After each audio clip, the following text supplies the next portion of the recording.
Just last week, the day before he died, the day before he was brutally murdered, he said that Islam is the sword the left is using to slit the throat of America. I don't think that's rhetoric that people should be emulating. I find that deeply offensive rhetoric. Obviously, it doesn't justify killing him. Nothing justifies killing him. But please don't tell me that he was a level-headed person who never insulted or abused anyone. That's just not true. He asked for people to post bail on the guy who attacked Paul Pelosi in his home, a violent extremist, Trump supporter, election denier, who attacked Paul Pelosi in his home, is now in prison for attempted murder. Charlie called for bail to be posted for him by an American hero. So that's the kind of rhetoric I don't think we need. In this video, MAGA pundit Chris Cuomo gets exposed by Mehdi Hasan in this heated debate. Mehdi Hasan, doesn't hold back at all. He calls out the absurd hypocrisy of pretending far-right figures like Charlie Kirk were just level-headed commentators, when, in reality, their rhetoric was constantly feeding division and hate. Mehdi, as always, brings the receipts, calling out Cuomo and Ken Cuccinelli for whitewashing extremist talk, while ignoring the data that clearly shows right-wing violence being the dominant threat in America. Cuomo tries to play mediator, but it's obvious he's out of his depth, fumbling between defending free speech and downplaying how dangerous some of that rhetoric has become. Mehdi keeps pushing back with actual stats, exposing how the right hides behind free speech to normalize hate. So make sure to watch till the end to see how MAGA pundit Chris Cuomo gets exposed by Mehdi Hasan in this heated debate.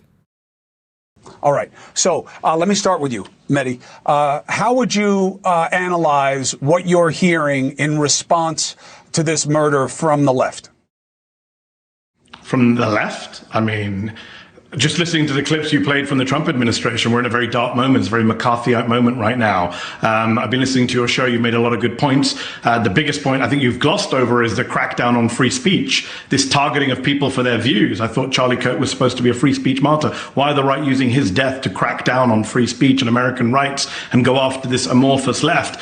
J.D. Vance lied today on the Charlie Kirk show when he said the statistics are clear that this is a left-wing problem. It's the exact reverse, right? Exact reverse. You look at the ADL Center for Extremism, which looked at 444 people killed by extremists between 2013 and 2022, 75% of them by the right. You look at the University of Maryland study that was done for their terrorism center, which found that from 1948 to 2018, right-wing extremists more likely to carry out violence than left-wing extremists. You look at the head of the FBI, who Donald Trump appointed, Chris Wray, who said the #1 domestic terror threat in this country comes from religious and racially motivated extremists, specifically white supremacists. You can keep going. The National Institute for Justice found that the majority of incidents since 1990, violent terroristic acts were right-wing extremists. The single biggest day of political violence, Chris, in our lifetimes in this country was January 6th, 2021, when right-wing extremists attacked the Capitol, injured police officers. They were ideologically motivated. You and I agreed it was an insurrection at the time. So it's bizarre for Vance to go on TV or go online and say the exact opposite of what both the official statistics say and the think tanks say. All of our evidence tells us. I mean, there was a Democratic lawmaker, Chris, I don't know how many times we have to say this,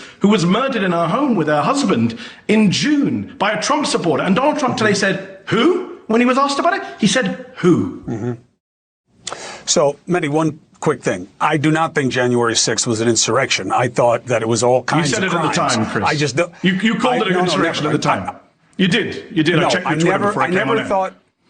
Okay, go ahead, show it to me. Check it afterwards. I never thought that they were trying to take over the government. That's what an insurrection is. But it doesn't matter. It was bad. But we're dealing with new bad stuff. But it was political violence. We can agree, right, Chris? It was political violence. 100%. It was political violence, but this was a murder for what somebody was saying. Well, they were trying to murder Mike Pence, Chris. They were trying to murder Mike Pence. Well, but they didn't. Those are just words. And if you killed somebody for saying it, you would have had a problem. Hold on, because he survived? Because Mike Pence survived an assassination attempt, it's fine?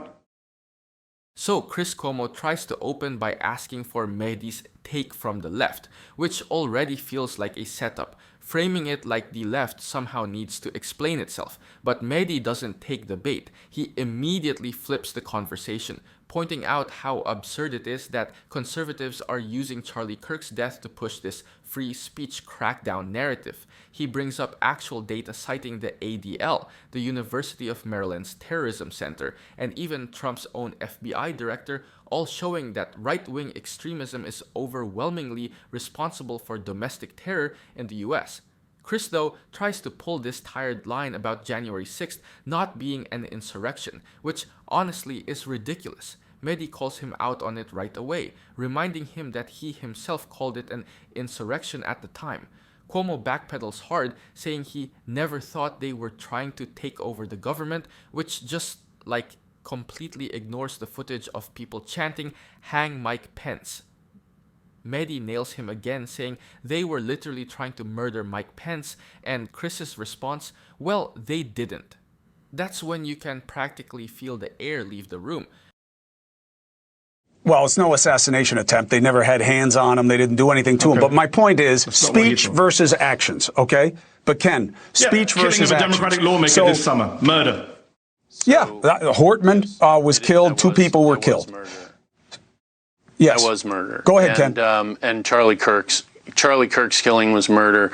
Speech is not violence, which is something we hear a lot in the rhetoric. The excuses I'm hearing an awful lot about excusing Charlie Kirk's murder is because then you devalue the significance on a moral basis of actual violence. And it's important.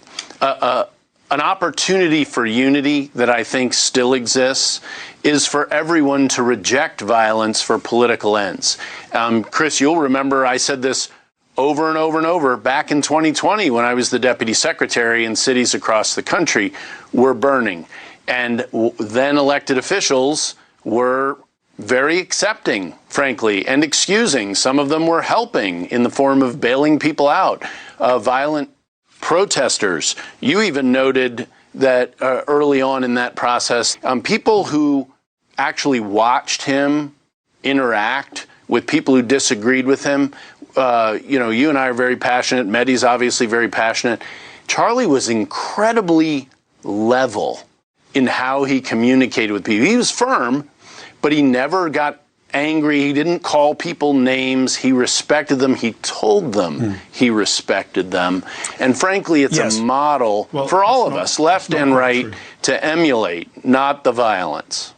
Well, I don't know about emulating everything about it, but that's not the point. Two quick things, and then back to you, Mehdi. The first thing is that I never said that protests aren't supposed to be peaceful. I know what the First Amendment is. What I said was at the time when the protests first started, there was so much pushback against the speech.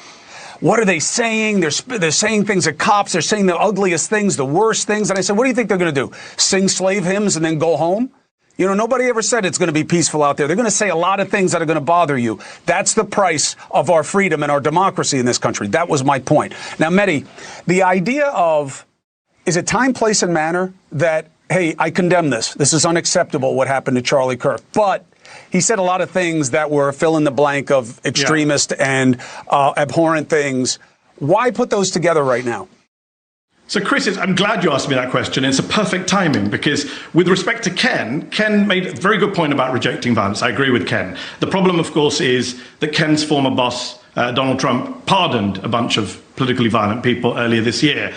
He's even dangled pardons in front of the kidnappers. So did Joe Biden.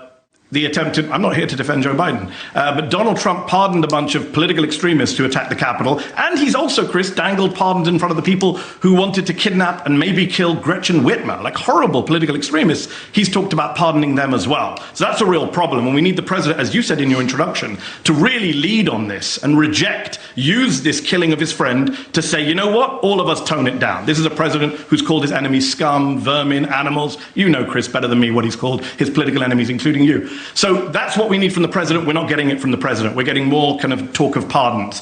The other issue which you asked about Charlie Kirk, look, I differ from you on this, Chris, and this is what we argued on Twitter. I think public figures are not private figures. I think public figures, when they die, of course we should be respectful to their families. I've said time and again that it breaks my heart to think about what his children are going through, what his widow is going through. It's horrific what happened to him. I can't even watch that video. I refuse to watch that video of what happened to him. But he's a public figure. I'm a public figure. Chris, you're a public figure. When we die, people are going to look at what we said and said, well, I agreed with him on this, I agreed with him on that. And the problem is Ken and the right are trying to almost deify him. What Ken just said is not true, that Charlie never called for violence, that Charlie was level. Charlie called for me to be deported from America because he didn't like a monologue I did on COVID. He called for Joe Biden to be executed by death penalty.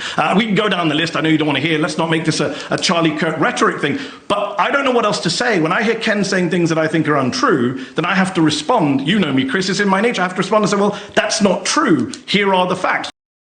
Chris tries to tee up another both sides moment, acting like Mehdi's timing is the issue, like talking about Charlie Kirk's rhetoric is somehow disrespectful, but Mehdi just flips it perfectly. He says, sure, we should all condemn violence, that's not even up for debate, but then points out the hypocrisy of conservatives suddenly discovering unity while their own leaders, like Donald Trump, have literally pardoned violent extremists. That part just hits different because it's the one thing none of them can actually defend. Ken Cuccinelli jumps in trying to sanctify Charlie Kirk, painting him as some calm, reasonable guy who never insulted anyone. But Mehdi immediately pushes back, listing examples of Kirk calling for deportations, executions, and backing political extremists. He doesn't let Ken hide behind sentimentality or fake moral high ground. He brings it right back to facts and consistency. Just last week, the day before he died, the day before he was brutally murdered, he said that Islam is the sword the left is using to slit the throat of America. I don't think that's rhetoric that people should be emulating. I find that deeply offensive rhetoric. Obviously, it doesn't justify killing him. Nothing justifies killing him. But please don't tell me that he was a level-headed person who never insulted or abused anyone. That's just not true. He asked for people to post bail on the guy who attacked Paul Pelosi in his home, a violent extremist, Trump supporter, election denier, who attacked Paul Pelosi in his home, is now in prison for attempted murder. Charlie called for bail to be posted for him by an American hero. So that's the kind of rhetoric I don't think we need or emulate. Mehdi, what is the difference? What is the difference between telling the truth and rationalizing the murder?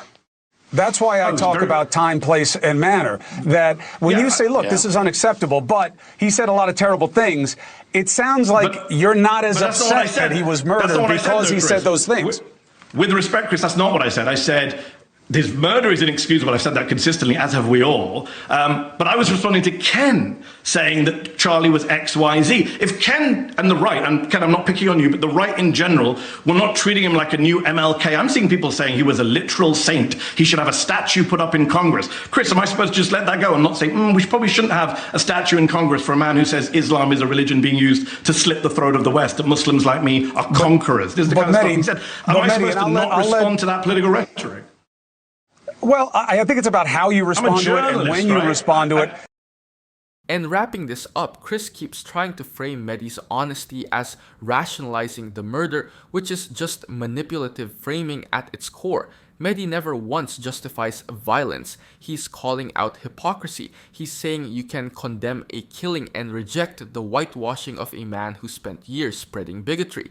And honestly, that's a crucial distinction that Cuomo either can't grasp or just doesn't want to acknowledge because it ruins his both sides narrative. It's like Mehdi's entire point is that truth doesn't have a wrong time. You can mourn someone and still hold them accountable for their words, especially when those words normalized hate.